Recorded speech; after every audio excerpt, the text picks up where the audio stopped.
kalau tadi kita sudah melihat dari sudut pandang pemerintah ternyata ada pencapaian dari vaksinasi, PPKM, pemberlakuan dan lain-lain. Tapi apakah ini juga menurunkan potensi peningkatan kasus? Khawatirnya kalau libur Natal tahun baru, wah, bornya kita ini bermasalah. Bagaimana? Iya, kalau kita lihat pencapaian, iya, kasus terus melandai dan menurun. Tetapi kalau kita lihat cakupan vaksinasi, belum membanggakan amat sebenarnya.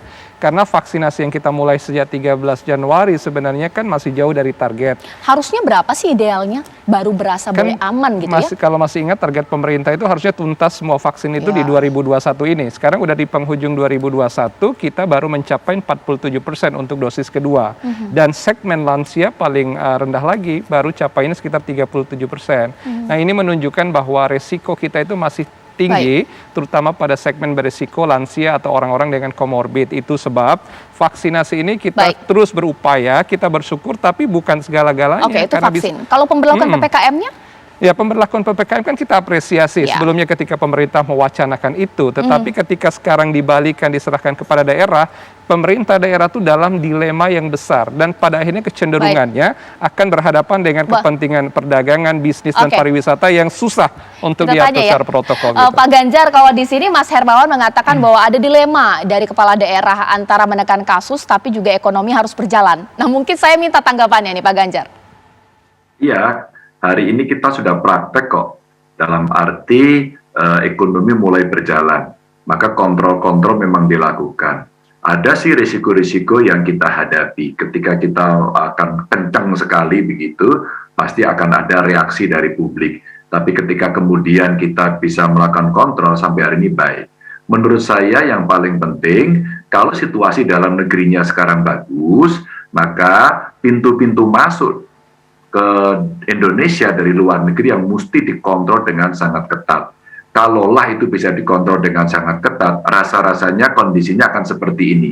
Kalau toh kemudian nanti akan terjadi ya peningkatan pergerakan penduduk pun insya Allah masih bisa kita kontrol. Maka beberapa ketentuan yang terkait dengan berapa sih yang bisa kita berikan kesempatan terjadinya perkumpulan massa begitu ya, yang ada di mal, yang ada di tempat wisata, di tempat-tempat keramaian, maka bisa kita kontrol. Ya tentu saja dari daerah akan siaga, maka kita membuat senario-senario. Kalau kondisinya tidak terlalu eskalatif, maka pemberlakuannya ya begini-begini saja. Tapi kalau kemudian terjadi perpindahan yang eskalatif, barangkali kita akan mengintervensi dengan tindakan-tindakan yang lebih tegas, untuk mengatur mungkin mulai dari lalu lintasnya, mulai kemudian mengarahkan, mulai ada tindakan-tindakan yang ada di lapangan, begitu. Baik, mungkin sekarang saya ke Pak Alexander. Dikatakan oleh Mas Hermawan, jangan terlalu puas dulu dari pemerintah, capaian vaksinasi ternyata belum ideal. Tapi mungkin ini, saya bukan pesimis ya Pak ya, tapi perlu saya tanyakan, apa yang akan dilakukan oleh pemerintah pusat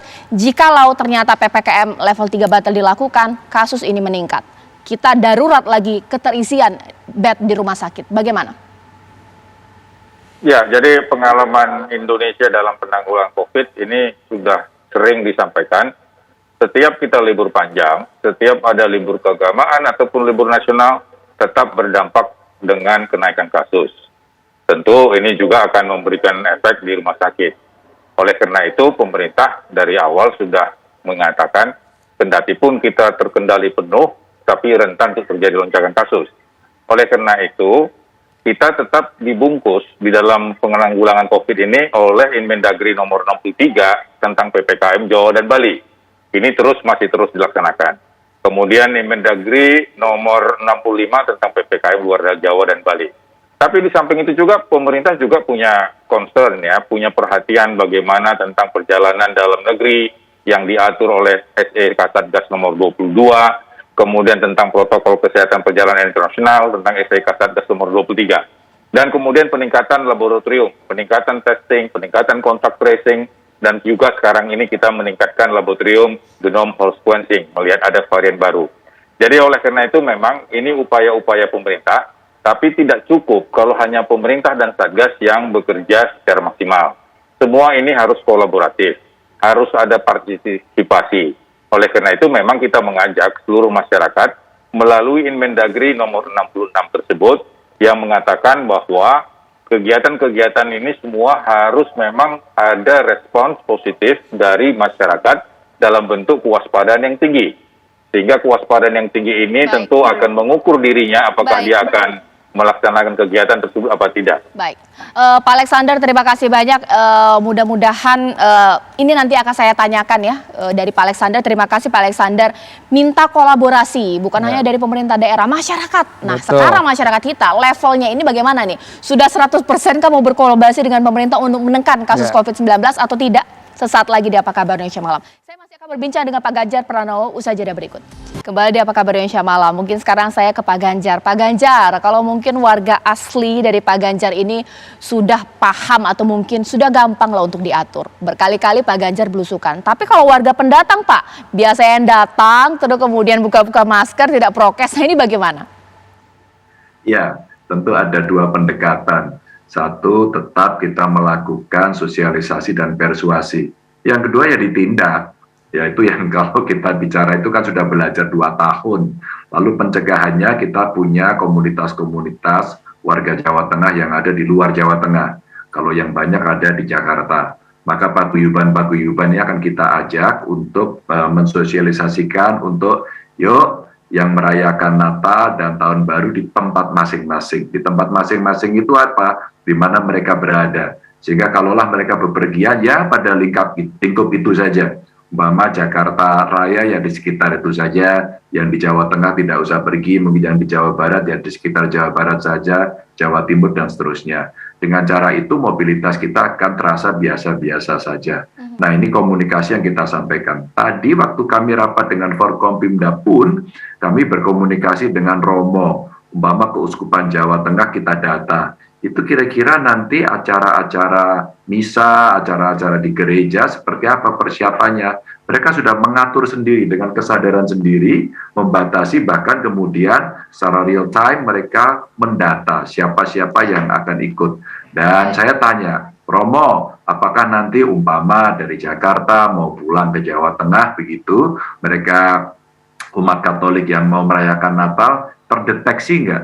Menurut Romo terdeteksi. Maka Pak Ganjar belum ada kok peningkatan yang sangat signifikan begitu, dan kita minta bantuan tokoh-tokoh agama ini juga untuk menyampaikan kepada warganya, pada umatnya untuk ya Natalan di tempat masing-masing, Tahun Baru di tempat masing-masing. Ini ikhtiar-ikhtiar kita yang kita bisa gunakan untuk komunikasi dengan warga. Oke, kalau dari pandangan Mas Hermawan sudah sadar tidak nih masyarakat, atau jangan-jangan yang sadar masih masyarakat asli. Tiba mau liburan, namanya mau refreshing ya, jangan dilarang-larang dong, lepas masker, tidak prokes, ini bagaimana? Iya, jangan sampai ada kemerdekaan yang betul-betul tidak terkontrol lah saat ini ya, karena kita harus sadar dan sabar, situasi COVID ini belum sepenuhnya beranjak nih dari negara kita, masih ada sekitar kita. Oleh karena itu, yang paling penting sekali itu menjauhi keramaian dan kerumunan.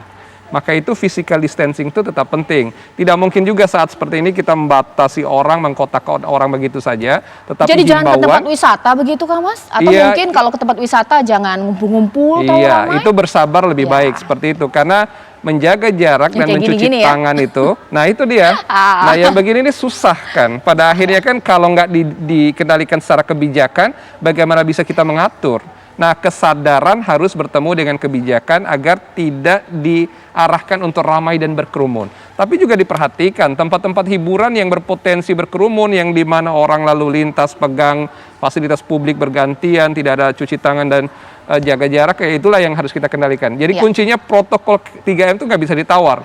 Boleh beraktivitas tapi bijak dalam berperilaku. Ya itu yang harus dikendalikan melalui sehebat apapun aturan, kalau masyarakat memang tidak mau patuh, nggak akan ada artinya. Peraturan terbaik dari diri kita sendiri begitu ya. Sadar lebih Terima baik. kasih Mas Hermawan. Ini menjadi akhir Apa Kabar Indonesia Malam. Tetap prokes pemirsa dan segera vaksin, dukung vaksinasi nasional. Saya Cica Anissa, selamat malam, sampai jumpa.